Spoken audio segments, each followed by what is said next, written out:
એપ્રોલમેન્ટ of home furnishing ધોરણ 10 વર્ષ 25-26 module 4 સફાઈ સંગ્રહ કચરાનો નિકાલ કાર્યસ્થળ પર સંસ્થાકીય નિયમો અને વિનિયમો સત્ર 1 કાર્યસ્થળ પર સફાઈ અને જાળવણી. મિત્રો, આપણે ઘણા બધા વિડીયો બનાવ્યા છે. ધોરણ 10ના પણ વિડીયો બનાવ્યા છે અને બહુ વ્યવસ્થિત રીતે છે. બધા સવાલ જવાબો તમે વિડીયોને સ્ક્રિપ્ટ ન કરતા પૂરેપૂરો જોજો. ખાલી જગ્યા ભરો. ખાલી જગ્યા કાર્યસ્થળ પર સ્વચ્છતાનું ખૂબ જ મહત્વપૂર્ણ છે.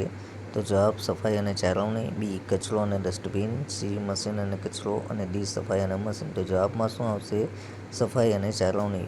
નંબર 2, મશીન પર ખાલી જગ્યા ચિહ્નો લગાવવા જોઈએ. ચેતવણી. બી સમજદારી. સી સફાઈ. D machine. તો જવાબમાં શું આવશે? ચેતવણી. 3, લાઇટ ફિક્સર પર જોખમ જામેલા ખાલી જગ્યા અને ખાલી જગ્યા પ્રકાશનું સ્તર ઘટાડે છે. એ ધૂળ ગંદકી. બી સાફ સફાઈ. સી મશીન અને ઓવરલોક અને ડી ચોકસાઈ અને ગંદકી. તો જવાબમાં શું આવશે? ધૂળ અને ગંદકી.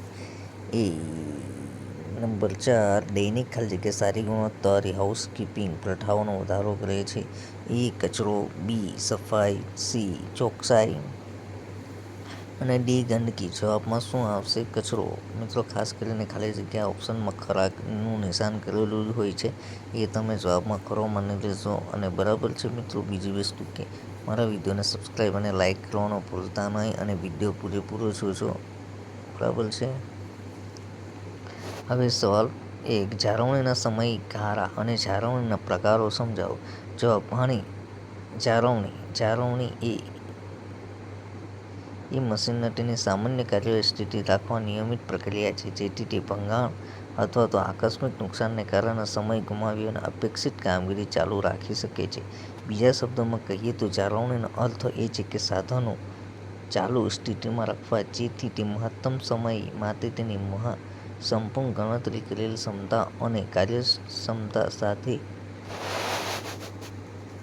તેનો ઉપયોગ કરી શકાય છે. ઔદ્યોગિક સંસ્થાની વધતી જતી જટિલતા અને કદને કારણે મેન્ટેનન્સ એન્જિનની જવાબદારી નોંધપાત્ર રીતે વધી શકે છે. મહત્તમ નફો મેળવવા માટે ઉચ્ચ રોકાણ ખર્ચ, સ્થાપિત ઉપલબ્ધ સુવિધાઓનો અસરકારક ઉપયોગ કરવો ખૂબ જ મહત્વપૂર્ણ બની ગયું છે. સાધનોને કાર્યક્ષમ રીતે ચલાવતા શીખવું જરૂરી છે અને ત્યારે જ શક્ય બને છે જ્યારે સાધનોનો યોગ્ય રીતે સંભાળ રાખવામાં આવે છે. મિત્રો, ખાસ કરીને જવાબની અંદર પાણી જાળવણી છે. જાળવણી એટલે કે મશીનને સામાન્ય કાર્યકારી સ્થિતિમાં રાખવા નિયમિત પ્રક્રિયા, જેથી ભંગાણ અથવા આકસ્મિક નુકસાનને કારણે સમય ગુમાવ્યા વિના અપેક્ષિત કામગીરીને ચાલુ રાખી શકે છે. બીજા શબ્દોમાં કહીએ તો જાળવણીનો અર્થ છે સાધનોને ચાલુ સ્થિતિમાં રાખવા.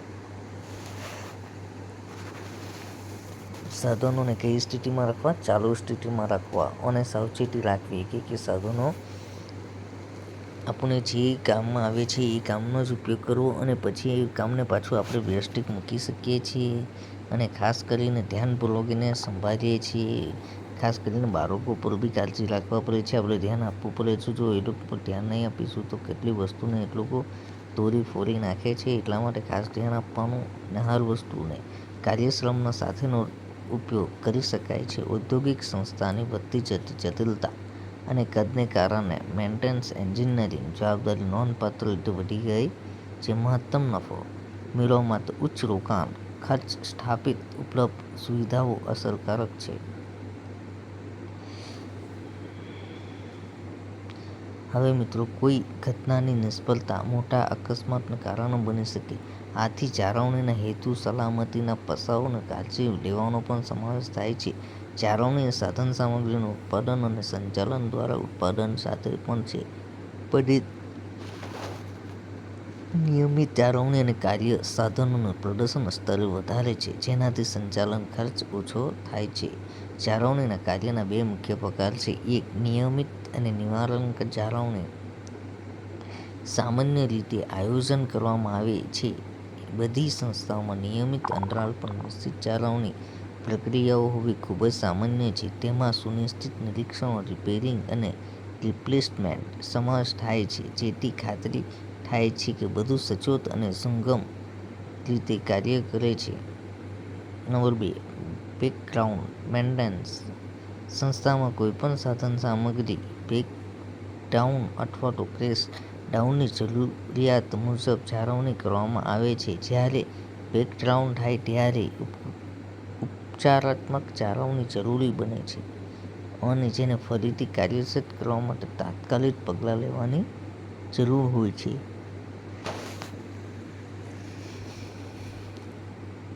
નિયમિત નિવારણની જાળવણી રીતે આયોજન કરવામાં આવે છે અને સંસ્થા નિયમિત અંતરાલ પર નિશ્ચિત કરે છે. હવે સવાલ 2 છે, કાર્યસ્થળ પર જાળવણીના ફાયદા જણાવો. તો જવાબ: અસરકારક સફાઈ અને કાર્યક્ષમ ઘટકો. ધૂળ અને ગંદકીથી દૂર કરવી. વેક્યુમ ક્લીનર્સ હળવી ધૂળ અને ગંદકીને સાફ કરવા માટે યોગ્ય ઔદ્યોગિક પ્રકાર દિવાલ, છત, ધાર મશીનરી સાફ કરવા માટે ખાસ તકનીક છે. ભીનો ફ્લોર સાફ કરવાથી હવામાં ધૂળનું પ્રમાણ ઘટે છે. છાજલીઓ, કબાટ અને લોકર, લાઇટ, બારીઓમાં એકત્રિત થતી ધૂળને મેન્યુઅલ સફાઈ જરૂરી પડી શકે છે. ખાસ હેતુવાળા વેક્યુમ ક્લીનર્સ હાનિકારક વસ્તુઓને દૂર કરવા માટે ઉપયોગી છે. કેટલાક કાર્યસ્થળ પર કર્મચારીઓને તેમના અંગત સામાન સંગ્રહ માટે લોકર પૂરા પાડવામાં આવે છે. દિવસમાં 1 કે 2 વાર શૌચાલય સાફ કરવાની જરૂર પડે છે. જો મિત્રો, ઘણી વખત આપણે સફાઈની જાળવણી તો ખૂબ જ કરવું પડે છે. જેમ કે આપણી હર જગ્યા પર, ધારો કે આપણી કંપનીઓ હોય છે, દુકાનો હોય છે, ગાર્મેન્ટ હોય છે, ક્લાસો હોય છે, કોઈ બી જગ્યા આપણે સફાઈમાં તો ધ્યાન રાખવું જ પડે છે. જો આપણે પરફેક્ટ સફાઈ અને કાળજીપૂર્વક જો ન રાખીએ તો એ વધારે પડતો આપણે નુકસાન કરે છે. જેમ કે આપણને શ્વાસોશ્વાસમાં તકલીફ પડે છે, તે બીમારીઓ આવે છે, ઘણી બધી તકલીફો થાય છે. અને લાઇટ છે, બારીઓ એકત્રિત થતી ધૂળને મેન્યુઅલ સફાઈ જરૂરી છે પડી શકે છે. હેતુવાળા વેક્યુમ ક્લીનર્સ હાનિકારક વસ્તુઓ પણ દૂર કરવા માટે ઉપયોગી છે. કેટલાક કાર્યસ્થળ પર કર્મચારીઓ તેમના અંગત સામાન સંગ્રહ માટે લોકર પૂરા પાડવામાં પણ આવે છે. લાઇટ ફિક્સર જાળવો. લાઇટ ફિક્સર ધૂળ અને ગંદકી, પ્રકાશનું સ્તર ઘટાડે છે. લાઇટ નિયમિતપણે સાફ કરવી ખૂબ જ જરૂરી છે કારણ કે પ્રકાશમાં વધારો કરે છે. સાધનોની જાળવણી ખૂબ જ જરૂરી છે. તેને ટૂલ રૂમમાં સ્ટોર કરી શકાય છે. ટૂલ રૂમમાં તેમજ કાર્યક્ષેત્રની નજીક વ્યવસ્થિત પ્રદર્શન આપવા માટે જરૂરી ચિહ્નિત સ્થાનો છે. સાથે યોગ્ય ફિક્સર ઉપયોગ પછી તેમને યોગ્ય જગ્યાએ મૂકવા જોઈએ. આ ખોવાઈ જવાની અથવા તો ખોવાઈ જવાની શક્યતા ઘટાડે. સુપરવાઇઝરોને નિયમિતપણે બધા સાધનો તપાસવા જોઈએ અને સમારકામ માટે ક્ષતિગ્રસ્ત સાધનો આપવા જોઈએ. ખાસ કરીને મિત્રો, જો આપવા માટે જરૂરી સાથે યોગ્ય ફિક્સર ઉપયોગ તેમને યોગ્ય જગ્યા મૂકવા જોઈએ અથવા જવાની અથવા ખોવાઈ જવાની શક્યતા ઘટાડે છે. સુપરવાઇઝર નિયમિત બધા સાધનોને તપાસવા જોઈએ અને સમારકામ માટે ક્ષતિગ્રસ્ત સાધનો આપવા જોઈએ. પ્રકાશમાં વધારો પણ થાય છે કારણ કે પ્રકાશ લાઇટ નિયમિત સાફ કરવી જરૂરી છે, ખૂબ જરૂરી.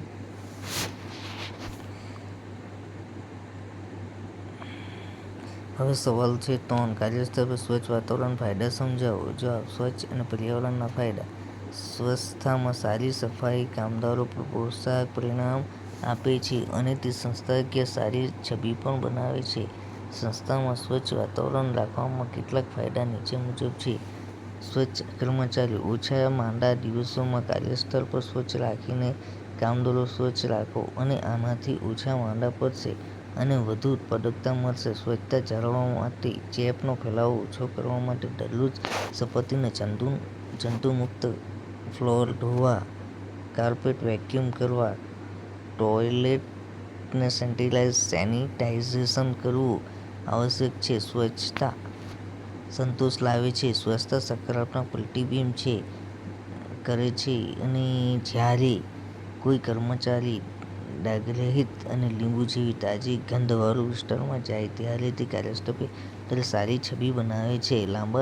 લાંબા ગાળે સંપત્તિનું રક્ષણ કરે છે અને ઇમારતોને મોંઘી વસ્તુનો મુખ્યત્વે કાર્પેટ અને સખત ફ્લોર સફાઈ કરતી વખતે કાળજીપૂર્વક સાંભળવી જોઈએ. કમર્શિયલ કાર્પેટ સફાઈ અને સાધનો અથવા કોમર્શિયલ ફ્લોર સ્ક્રબ રોકાણ કરવાથી કોઈ સફાઈ પ્રક્રિયા વધુ કાર્યક્ષમ બની શકે છે.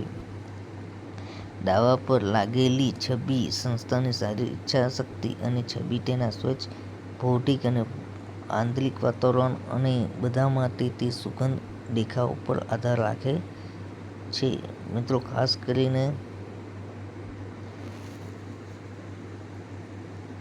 કરીને કાર્યસ્થળ એટલે સ્વચ્છ વાતાવરણના ફાયદા જણાવો. એટલે કે સ્વચ્છતા આપણે રાખીએ તો આટલા આપણને ઘણા બધા ફાયદા થાય છે. જેમ કે સ્વસ્થ કર્મચારીઓ સ્વચ્છતા સંતોષ લાવે છે, પછી લાંબા ગાળે સંપત્તિનું રક્ષણ કરે છે, દાવ પર લાગેલી છબી પણ એક સ્વસ્થ થઈ શકે છે. ઘણી બધી રીતે વ્યવસ્થિત રીતે કામ કરી શકાય છે. મિત્રો ખાસ કરીને એટલું ધ્યાન રાખશો, જેટલું પણ હું બોલું છું તમે વ્યવસ્થિત રીતે કરશો તો તમે આરામથી પાસ થઈ જશો. એટલે હું ઈચ્છા રાખું છું કે તમે મારા વિડીયોને સબસ્ક્રાઈબ કરજો, લાઈક કરજો અને કમેન્ટ પણ કરજો કે તમને વિડીયો સારા લાગે તો લાઈક કરજો, ના લાગે તો ના કરતા. અને બને એટલા વિડીયો ખાસ વિનંતી છે, તમને ટાઈમ ન મળતો હોય તમારા વિડીયોને લાઈક અને સબસ્ક્રાઈબ કરજો, જેનાથી તમને પૂરા વિડીયો મળી શકે છે. સબસ્ક્રાઈબ અને લાઈક કરશો. યસ, તમારો ખૂબ ખૂબ આભાર.